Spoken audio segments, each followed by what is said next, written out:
Hey friends, guess what we're doing today? Today we're turning this spring bed into a summer bed. I have some seedlings ready to go, all hardened off and everything, so we can replace those spring flowers here with some cool summer crops. And yeah, I'm excited to get started. What I will show you is what I'm going to do with the ranunculus, etc. And we'll walk you through the different plants which we'll still have here and leave here. Yep, so let's get started. Let's plant. So as you can see, the ranunculus are pretty much done. They're all yellow. They also never did quite well. So for that reason, they're more than ready to go. We have still here a few beautiful butterfly ranunculus, which I'll probably leave in here to just be able to store some energy in the corms to save those corms because those were expensive. But the rest will be taken out.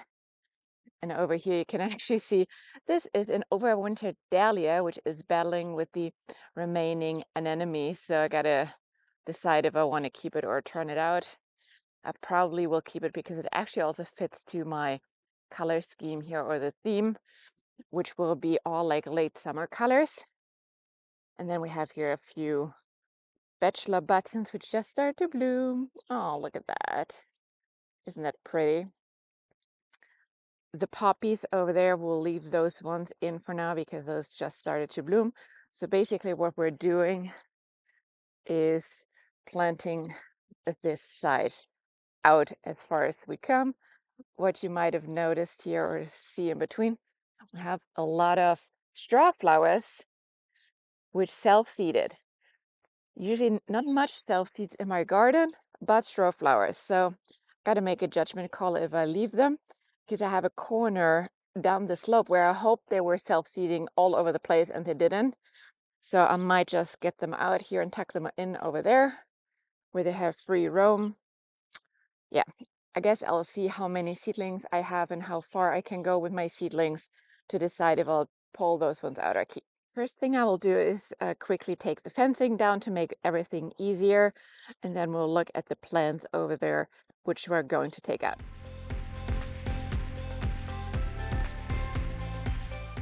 Let's just look at the beautiful plants which I have here and which will, of course, be staying.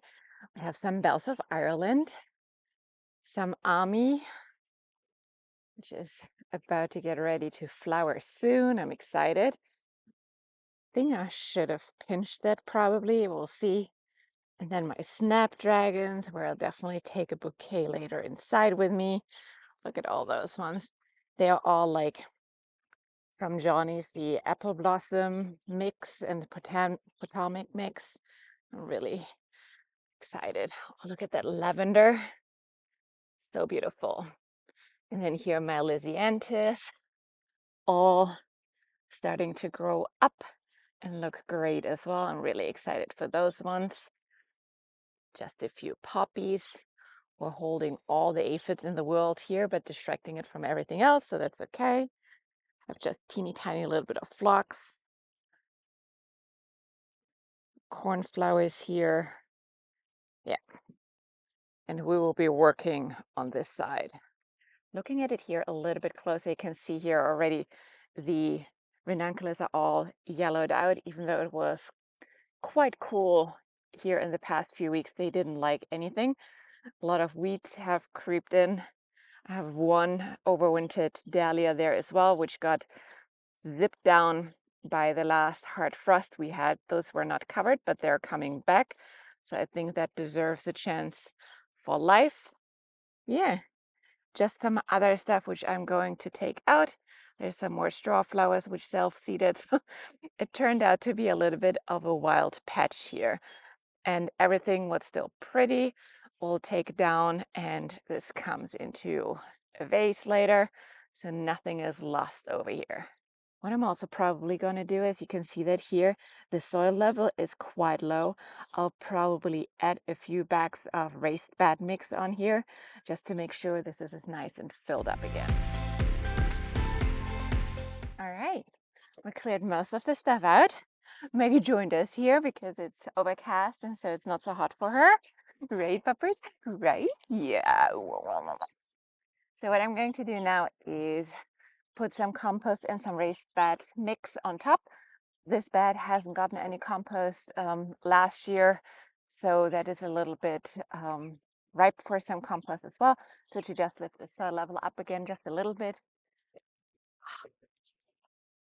Oh, great. That is why I wear bibs. Yeah. This bag was left in the gorilla cart and it rained on it, so it's like soil soaked with water. Not ideal, but it will dry out. So the bed is prepared. I chose just to put some raised bed mix in it. It's really wet, but I'll just mix it in with the existing soil. Should be fine. Um, what do I have to plant today? I have a bunch of sunflower seedlings and also some zinnias, some celosia, and a little bit amaranth, which is still small. So I got to see, I'll probably plant the bigger one and see what happens, but the rest should be all fine and good. Everything was growing outside already on my plant stand in the corner. So it's all hardened off and already eaten by something. So yeah, I will tuck those sunflowers in closer together than wider, just because from the moment you plant those ones closer together, they don't get as big. And I personally, and that is totally personal taste, I don't like them to be like that big for arrangements. That's what they're there for flower arrangements. So I like them rather in this size to be a centerpiece, but not the overwhelmingly large centerpiece. So I hope that will work out. We will see if we can squeeze all of them here into this strip. And what I was thinking is that I might try some sunflower succession where the poppies and the cornflowers are right now, because those are still here for another 3 to 4 weeks. So I can pop in just a few more sunflowers as succession. Yep. So that's the idea. That's the first time for me to truly do like a succession planting for the cut flowers. So that's all new. We'll see how it's going to work out. What I'll also use for the planting to get started here is the Biotone starter fertilizer that has served me so well in all of my plantings. Yep, we'll keep doing that. Alrighty, where did my shovel go? Oh, over there. Yeah. And don't mind my sweaty look. Gotta get used to that. The warmer it gets, it's just the way it is, right? Those wind strip trays are also really great. This is always my second favorite way to grow seedlings after my beloved soil blocks. I just didn't have time and patience anymore for soil blocks, but they really create super nice root systems as well because they have those spots in between to really aerate the seedlings well. I think I'll start with some sunflowers there and then we'll transition here into zinnias. Or let me do zinnias here. I had zinnias in that spot last year, so I'm always trying to crop rotate just a little bit. So I think I will start with the sunflowers here and have the zinnias over there. Yeah. So the sunflowers I had just popped out were the ones from Sunflower Steve. I got some seeds, the Van Gogh mix. I'm really excited to see those. And those will be probably also a few which I will succession seed. And then I have here the ProCut line from Johnny's, like ProCut Orange, ProCut Plum, ProCut Horizon, which are all really nice varieties. And then I have from Baker Creek, Astra Gold. This is a multi-branching one. I might put that one over there because that is going to be bigger and probably stick around for longer. So yeah, I think that sounds like a reasonable plan.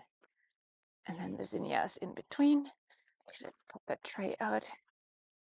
Yeah. And this makes extremely nice roots as well, as you can tell here. Roots.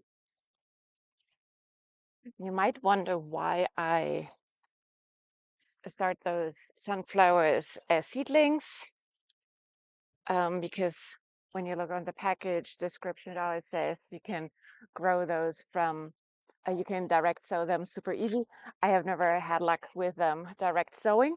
And from the moment you start them as seeds, you basically win yourself some time. So those ones were already 4 weeks going, um, while I like waited until the spring crops were done, right? So that really helps you to make sure that you have a little bit more time transition. So basically I won 4 weeks with me here having those seedlings started. And again, I've never had luck with direct sowing. The only exceptions are carrots after my potatoes are done and my beans. Anything else just doesn't work for me for direct sow for some very weird reason. I don't know. But again, like I don't mind seed starting, and I have developed a good seed starting routine, which works quite well. So I don't think there is a downside for it. All the colors which I have here are more like late summer colors. So the dark, like dark red, peach, orange. So we have some late summer colors here. Although it's still pretty early to plant those. It's not that they will like bloom super late. The sunflowers have like a 60-day maturity date, which brings us to, I have now mid-June. Yeah, brings us to August, right? Yeah, so it's perfectly still midsummer, not late summer. So, yep. And same with the zinnias. They will flower until and bloom until the season will take them out. So I'm excited. What kind of varieties do we have here? We have here the Queen Lime Blush, because I love it. And the other ones who got like so stressed out, I'm not fully sure they will turn around as great as I hoped. So I just started a few new ones. And then we have here the Zinnia Queenie Lemon Peach, a Giant Wine, Oklahoma Salmon. Yeah, that's it. And then some Celosia. This is why I still like soil blocks better. It's so much more easy to get them ready to plant. Don't have to poke around.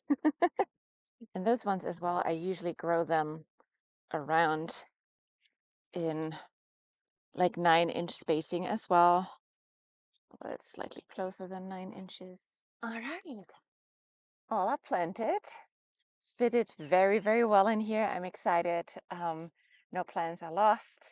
Now I just got to put the fencing around again, because if I don't do that, all the bunnies will eat all my beautiful little tasty young seedlings. So we'll do that quickly, and then yeah, we're good to go. Usually I would water in after planting, but as the soil is so wet, I'll omit that today, and I think we'll be totally fine. So everything is planted, bunny fenced back in as well, hopefully for the better. I found earlier before I took the fence of one inside of the fence, so I hope it's not coming back, and I plugged all the holes hopefully, so we'll see about that. So yeah, I hope this video was interesting for you. Succession planting is always a little bit of a tricky situation, so we'll see if it works out here. So yeah, just stick around. I will show you the section in the next garden tour, which is probably in 2 weeks from now, so end of June. And yeah, a little bit more sweaty, a little bit more dirty. That's just how garden goes in the summer. Yeah, I hope you enjoyed the content. Subscribe and watch another video. Thank you.